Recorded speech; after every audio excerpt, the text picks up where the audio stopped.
सुंदर वन में दयालु गुनगुनी चिड़िया। बहुत समय पहले की बात है। एक सुंदर वन था जिसमें गुनगुनी चिड़िया अपने परिवार के साथ रहती थी और अन्य चिड़िया भी अपने परिवार के साथ रहते थे। नैना कौवी अपने सास पर बहुत ही जुल्म किया करती। बचाओ बचाओ, कोई मेरी मदद करो, कोई मुझे मेरी बहू से बचा ले, नहीं तो मुझे ये जान से मार देगी। तूने बिना पूछे मेरी दाना क्यों खा ली? बताओ बताओ रे बूढ़ी, तूने क्यों खाया मेरी दाना? अब मैं क्या खाऊंगी? बहू, मेरे से गलती हो गई, मुझे बहुत जोरों की भूख लगा था, इसलिए मैंने तेरा दाना खा लिया। बचाओ बचाओ, कोई मेरी मदद करो। खुशी देखो, आज भी नैना कौवी अपनी सास को मार रही है, इसलिए उनके घर से रोने की आवाज आ रही है। चलो जाके बूढ़ी कौवी को बचाते हैं। नहीं नहीं गुनगुनी चिड़िया, तुम जाओ, मेरे पास टाइम नहीं है। मैं तो अपने पति के लिए खाना और पानी लेकर जा रही हूँ, तुम जाओ और उन्हें बचाओ। फिर गुनगुनी चिड़िया नैना कौवी के घर जाती है और जाकर कहती है, अरे अरे नैना कौवी, रुको, क्यों मार रही हो बेचारी बूढ़ी सास को? छोड़ो इन्हें। तू कौन होती है मेरे घर के मामलों में दखल देने वाली? मैं नहीं छोड़ूंगी इस बुढ़िया को। तू बिना पूछे मेरे घर में कैसे आ गई?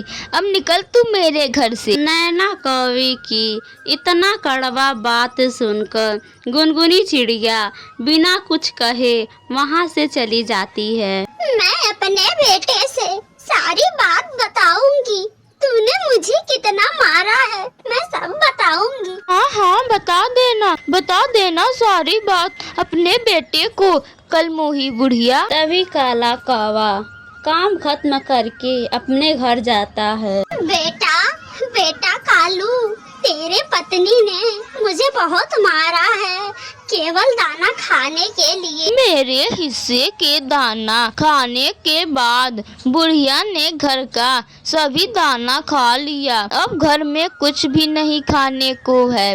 अब हम और तुम भूखे ही सोएंगे। माँ, तेरा पेट है या नादा? इतना दाना क्यों खाती हो? अब तेरी वजह से मैं और मेरी पत्नी भूखे ही रहेंगे। बेटा, तेरी पत्नी झूठ बोल रही है, मैं तो कई दिनों से कुछ नहीं खाई हूँ। सुनिए जी, इसे अभी के अभी घर से निकाल दो, नहीं तो मैं नहीं रहूंगी इस घर में। कालू कौवा धीरे से अपने पत्नी के कान में कहता है, नैना, ऐसा ना कहो, अभी समय नहीं है। आज रात जब घर के कागजात पर माँ का निशान ले लेंगे तो घर से निकाल देंगे। फिर रात हो जाती है और बूढ़ी माँ बिना कुछ खाए पिए रोते रोते सो जाती हैं। नैना, उठो, जल्दी से उठो और मुझे सारी जमीन की पेपर दो। जाओ, मेरे रूम में मेज पर रखी हुई है, वहाँ से जाकर ले लो। कालू कौवा धीरे से उठता है और मेज पर रखे सारी जमीन की कागजात ले लेता है। बूढ़ी माँ गहरी नींद में सोई हुई थी। तभी मौके का फायदा उठाकर कालू कौवा और नैना कौवी कागजात पर बूढ़ी माँ का निशान ले लेते हैं। हो गया, अब हमारा काम हो गया। कालू कौवा और नैना कौवी एक दूसरे को देखकर खूब मजे से हंसने लगते हैं। सुनिए जी, कागज पर और कहीं निशान लगवानी है तो लगवा लो, क्योंकि बुढ़िया अभी गहरी नींद में सोई है। घर और सारा जमीन अब हमारे नाम हो गया। अब इस बुढ़िया के पास बचा ही क्या है। सुबह हो जाती है। माँ, मुझे माफ करना, मैंने और नैना ने यह सोच लिया है, अब इस घर में हम रहेंगे या तुम। क्या मतलब है बेटा? तुम यह क्या कह रहे हो? मतलब ये, तुम इस घर को छोड़ के जा रही हो, चुपचाप चली जाओ, वरना मैं तुम्हें इस घर से निकाल दूंगी। लेकिन बेटा, मैं कहाँ जाऊँ?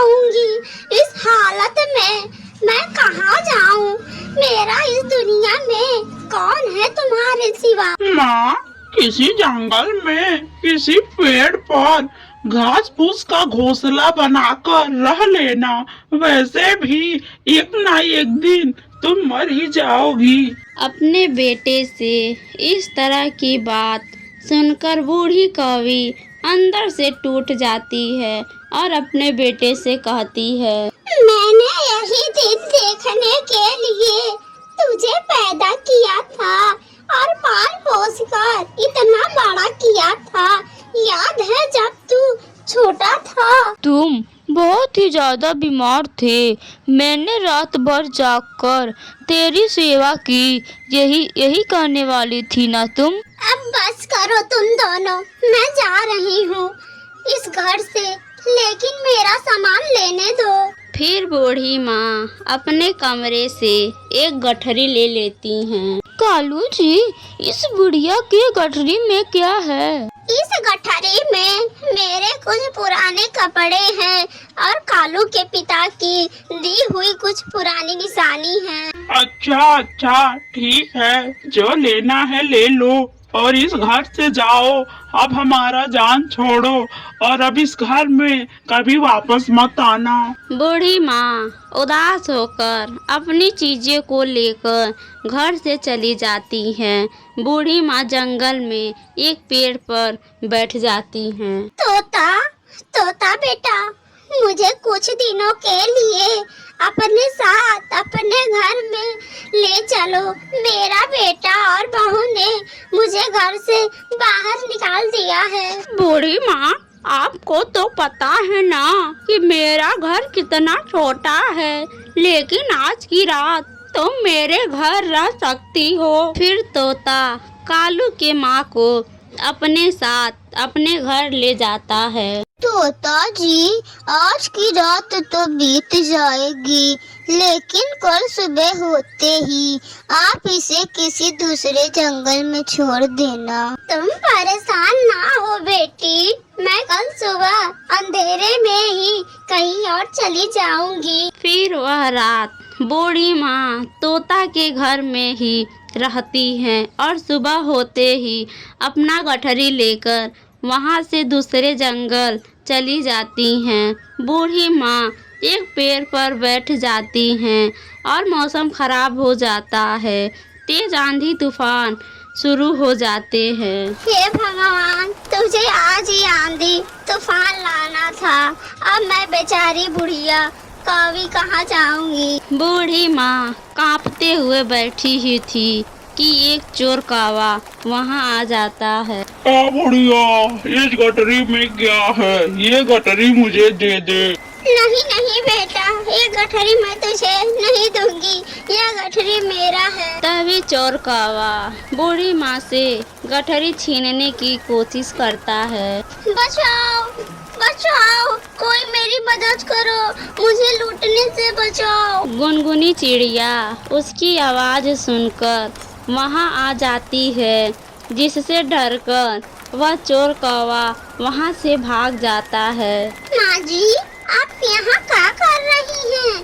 आपके पास तो इतने सारे पैसे और सोना है, लेकिन आप यहाँ अकेली क्या कर रही हैं? ये सब मेरे पति ने दिया था, ये उनकी पुरानी निशानी है। शायद उनको पता था कि एक दिन हमारा बेटा एक न एक दिन हमें घर से बाहर निकाल देगा। उनकी बात सच हुई, उसने मुझे घर से निकाल दिया। माँ जी, आप चिंता ना करें, आप मेरे साथ मेरे घर चलें और आप आखिरी सांस तक मेरे घर में रहें। फिर गुनगुनी चिड़िया बूढ़ी कौवी को अपने घर ले जाती है और चिड़िया बूढ़ी कौवी को पेट भर के अच्छे पकवान देती है और बूढ़ी माँ खाना खाकर सुकून की नींद सो जाती है। सुनो बेटी, ये सारे पैसे और सोना अपने पास रख लो, ये सब मेरे किसी काम के नहीं हैं। दोस्त कालू, कैसे हो?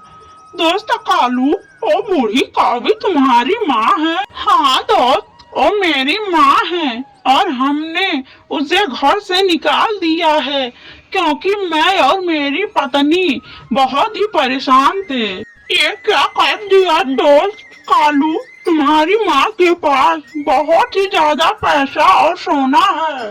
क्या ये तुम क्या कह रहे हो दोस्त? मेरे माँ के पास बहुत सारे धन है। हाँ दोस्त कालू, मैं सच कह रहा हूँ। और गुनगुनी चिड़िया ने तुम्हारी माँ को अपने घर ले गई है। मैंने खुद देखा था कि तुम्हारी माँ की गठरी में धन था। फिर कालू कौवा अपने माँ के बात को सोचता है। कालू कौवा ये सब बात सुनकर जल्दी से घर जाता है।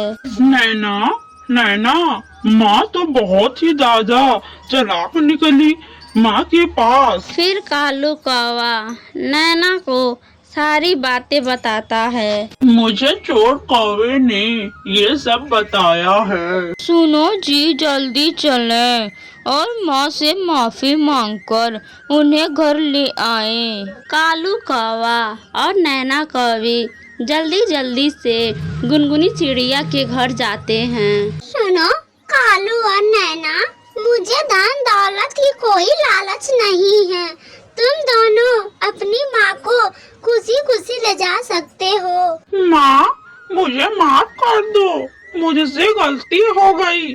आप चलें, अपने घर चलें। मैं अपने सासू माँ को अपने हाथों से खाना खिलाऊंगी और आपकी बहुत सेवा करूंगी।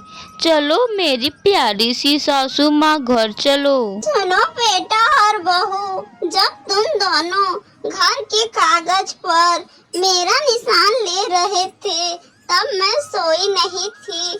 अब तुम दोनों जाओ यहाँ से। तुम्हारे जैसे कमीना औलाद से मैं ऐसे ही ठीक हूँ। फिर कालू और नैना उदास होकर वहाँ से चले जाते हैं और उसके बाद बूढ़ी कौवी गुनगुनी चिड़िया के घर पूरा जीवन खुशी खुशी रहती है।